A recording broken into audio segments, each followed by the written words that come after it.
If you want to start investing but you don't really understand what investing actually means, I've specifically recorded this for you. I'm Abby. I'm an ACA chartered accountant and finance educator.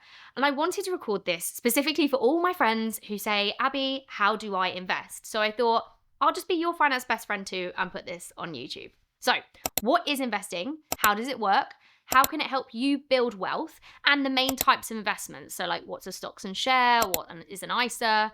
And also how to think about choosing a platform, the basic mindset I think you need before you start. So don't forget, this is a UK focused one. So I'm going to be just talking about UK accounts like stocks and shares, ISA, and the UK tax rules because I'm a UK accountant. And quick reminder, this is education, not personal financial advice. So investments can go up and down and you can get back less than you put in.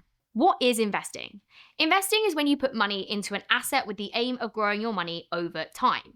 That is the entire concept. So an asset is simply something that has value. That could be shares in a company, a fund, a bond, property, gold, or other investments. When you save, you're usually putting money somewhere safer and more accessible, like a savings account. Versus when you invest, you are accepting more risk because you want the potential for higher long-term returns. So the simplest version is this. Saving is mainly for safety and access. Investing is mainly for long-term growth. You need both. This is not about cash being bad and investing being good. They just do different jobs. And that distinction matters. If you need the money soon, it's probably not a good idea to invest it. If it is your emergency fund, rent, tax bill, or money for something in the next year or two, cash usually makes more sense. Investing is generally for money you can leave alone for several years because markets move up and down. How does investing work? Let's use shares as the simplest example. And by the way, stocks and shares mean the exact same thing. I see people all the time talking about them as if they are completely different. But to be honest, stocks and shares, in the UK, we use them interchangeably. In the US, we use the word stock. In Australia, they tend to use the word share.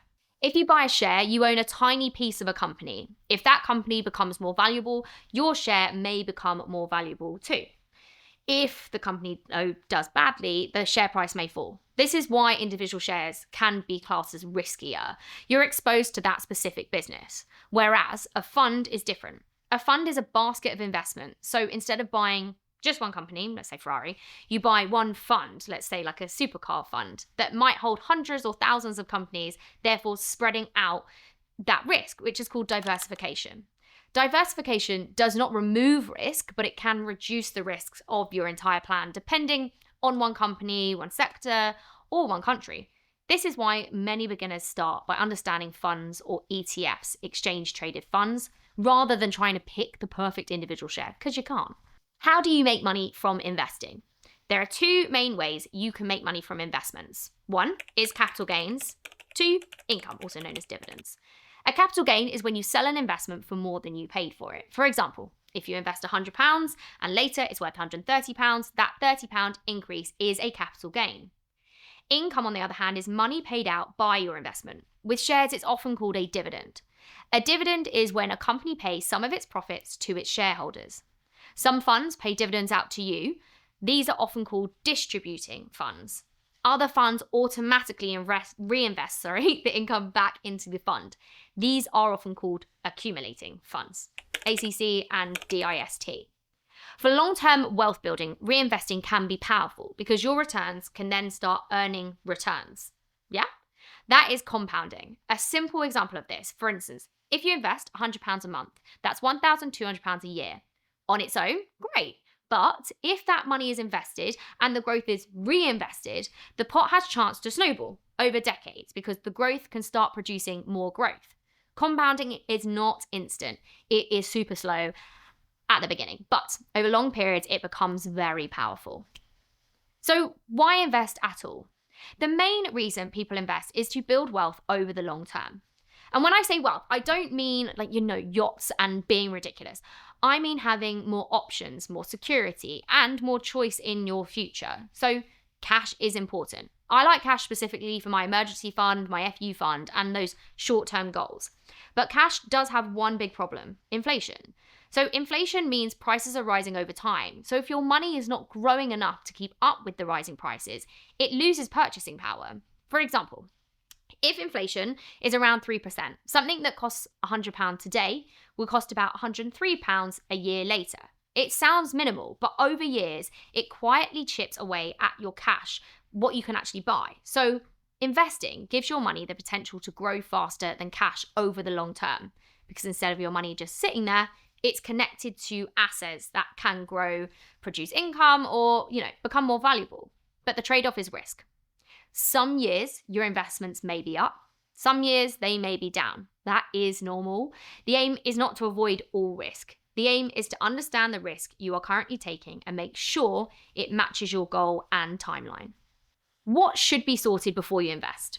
Before investing, I would usually check 3 things.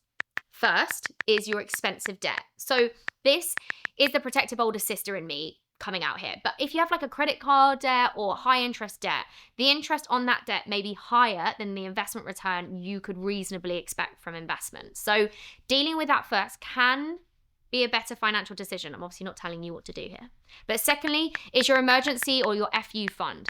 So you don't want to be forced to sell like your stocks and shares investments because, for instance, your car breaks down or your income changes. You want to make sure you've got cash savings giving you breathing space, and specifically for those FU moments.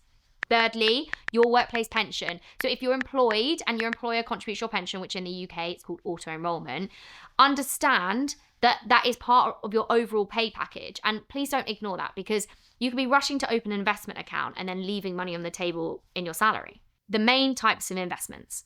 So there's lots of things you can invest in, but beginners really should be understanding the main categories here. Shares, this is where you have ownership in companies. Higher growth potential, but they can be volatile. Funds and ETFs, so exchange traded funds, which are baskets of investments. These give you exposure to lots of companies in one go. Thirdly is bonds. So this is basically loans or IOUs to governments and companies. They're usually seen as like the lowest risk, but they do have some risk. Then you've got property, number 4. This can be an investment, but it's not automatically easy or passive. You've got things like your deposit, your mortgage, your maintenance, tax. God, there's so much that goes into property. Then gold and commodities. This can be used for diversification, but they don't work like shares at all. They don't pay out income. Oh, and finally, crypto. This is very high risk and very volatile. I would not be looking at this as a beginner personally. I think it's too risky. But you want to understand that crypto, it's similar to like foreign exchange, right? So you've got pound, dollar, euro, yen. You understand that that's foreign exchange. When it comes to crypto, there's different types of crypto coins like Bitcoin, Ethereum, Dogecoin. Bitcoin specifically is called a decentralized currency. So there's no central bank that impacts the price. So when someone says, I invest, the next question would always be, in what? Because investing is not just one thing. It's a whole menu of assets with different types of risks. What should beginners invest in? Well, I'm not going to tell you that, because 1, that would be financial advice. And 2, it comes down to you and your personal lifestyle choices. But I can tell you what I think beginners should understand first. For many people, a sensible starting point to understand is diversified funds, or ETFs. That might mean researching a global equity index fund. An S&P 500, for instance, tracks the top 500 companies in the US, or a multi-asset fund that holds a mix of shares and bonds. A global fund gives you exposure to companies across different countries, whereas that S&P 500 I talked about is literally just exposure to the large US companies. You've got a multi-asset fund, for instance, where you may hold shares and bonds, which could be useful if you don't want to be 100% in shares. None of these are automatically right. The point is just to understand what's inside the investment. So you want to ask yourself, like, what countries am I invested in? Are we comfortable with that? What fees are associated with this? How risky is it? Oh, also, is it accumulating, i.e., are they reinvesting the dividends, or is it distributing? Does it match how long I want to invest for? Stocks and shares ISAs. In the UK, one of the main accounts you need to understand is a stocks and shares ISA. A stocks and shares ISA, a bit of a tongue twister, is not the investment in itself. It's actually just an account or a wrapper that hold the investments that you buy. So for the 2026-27 tax year, which we're in, the overall ISA allowance is £20,000. The main benefit is that investments inside an ISA are sheltered from UK income tax and capital gains tax. Well, this does matter because If your investments grow outside of an ISA, so in a general investment account, for instance, tax can become part of the conversation depending on your allowances, because you get some for capital gains and some for dividends. Inside an ISA, the growth and income are completely protected from those UK taxes. But don't forget, an ISA doesn't stop your investments falling. So always think of it like this. The ISA is the tax wrapper. The investment is what sits inside it.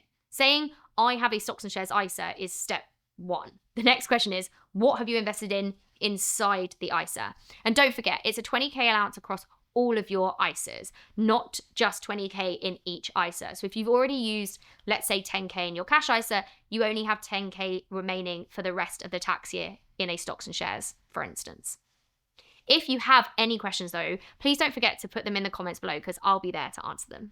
Next up is choosing a trading platform. So to invest, you usually need a platform, right? A platform is where you open the account, so a stock and shares ISA or a general investment account, add the money, choose investments, and then place orders. There are lots of platforms in the UK. I specifically work with Trading 212 because I've used it for such a long time. So I'm happy to show you that as an example here. But it's not the only option, and I don't want you to feel like this is the platform and this is your whole decision made for you. When choosing a platform, I would look at things like, is it authorized and regulated by the FCA? Does it offer the account that you need? Like I said, the stocks and shares ISA. What investments can you access? Because not all investment platforms will let you invest in everything. What are the fees? Is it easy enough to use that you understand what you're doing? I hate it when investment platforms are confusing. And does it give you the information you need before you press buy? Because trust me, the app does matter, but the platform is just the tool. The plan matters way more. How to actually do it. The practical flow is usually simple. You choose the account, you add money, you choose the investment, you check the key details, you then place the order, and then you just review it sensibly over time. Depending on the investment and whether the market is open, the order might happen instantly, or it might be queued until the market opens. For beginners, monthly investing can feel like an easy first step because it builds the habit and reduces the pressure of trying to pick the perfect day. This is sometimes called pound cost averaging. It simply just means that you invest regularly over time instead of trying to guess the perfect moment to buy. Some months prices will be higher, some months they'll be lower depending on so many circumstances, but the habit keeps going. What to check before you press buy? Well, before buying any investment, I would always ask, 1, do I understand what this is? 2, what does it actually invest in? 3, is it shares, bonds, property, commodity, or something else? Then thinking, are you being diversified? What are the fees? Then remember, is it accumulating or distributing, i.e. dividends paid out or reinvested? And then think about your risk appetite as well, because it will determine how long you're planning to invest for. You might think that it might be better to be more risky because you've got a longer time in the market, or less risky as you get older. The last question is so important because investing isn't just maths. I get really frustrated when people say I can't invest because I'm not good at maths. It's about behavior. So if you panic every time your account moves, you may end up buying high and selling low, which is the opposite of what we want to achieve here. You want to make sure that you're doing this calmly. So if you're new to investing, the goal is not to know everything. You just can't. The goal is to understand enough to avoid obvious mistakes. Don't invest money that you need in the near future. And please don't buy things that you can't explain. Don't just assume an ISA means there's no risk, because I hear that all the time. It's not true. And don't chase hype, because everyone online, is talking about the next big thing. You don't need to follow that. Oh, and don't ignore fees, because small fees can matter over long periods. It really eats into your wealth. If I was explaining this to my younger self, I would say keep it simple, sort the basics, understand the account, understand the investment, and start with an amount that doesn't stress you out. You're building a slow habit. Investing's not about getting rich overnight. It really isn't. It's about giving your money the opportunity to grow over time. So future you has more options. This is the point of it. Not to be impressive, we're not showing off to anyone. We're building quietly and giving ourselves choices. If you've got any specific questions or there's a specific video on investing that you want me to create, just let me know below. And if you've enjoyed the video, please don't forget